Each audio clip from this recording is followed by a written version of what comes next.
ఆడపిల్లలకి మరియు వాళ్ళ పేరెంట్స్కి ఒక క్షణము ఈ ఒక వీడియోని చూడాలని చెప్పి నేను కోరుతున్నాను.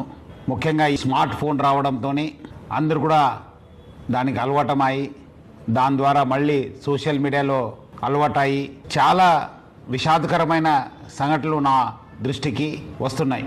వాళ్ళు కథనాలు చూసిన తర్వాత చాలా అంటే చాలా బాధ అనిపిస్తుంది. సో అందుకు మీ ముందు వచ్చి కొన్ని మాటలు చెప్పాలని చెప్పి నేను అనుకున్నాను. ఆడపిల్లలు చాలామంది ఈ స్మార్ట్ ఫోన్స్ అలవాటు అయిన తర్వాత ఎవరో ఇన్స్టాగ్రామ్లో లేదంటే ఫేస్బుక్లో లేదంటే వాట్సాప్లో ఏదో రిక్వెస్ట్ పెట్టి ఆ రిక్వెస్ట్ పెట్టే ముందు అందమైన ఒక అబ్బాయి లేదంటే ఫేక్ ఫొటోస్ యూజ్ చేసి లేదంటే ఫిలిం స్టార్స్ ఫోటో యూజ్ చేసి వాళ్ళు డీపీ పెట్టుకోవడము, మన ఆడపిల్లలు వాళ్ళ ఒక రిక్వెస్ట్ని యాక్సెప్ట్ చేయడము, తర్వాత వాళ్ళతోని చాలా చనువుగా ఉండడము జరుగుతుంది. కొన్ని రోజు అయిన తర్వాత ఇట్లానే ఆ ఒక మాటలు వాళ్ళ ఒక పర్సనల్ ఫొటోస్ కావాలి, మీరు చాలా అందమై ఉన్నారు, చాలా స్వీట్ వర్డ్స్ చెప్పడంతో మన ఆడపిల్లలు కూడా ఏదో తెలియక వాళ్ళు పర్సనల్ ఫొటోస్ పంపడము.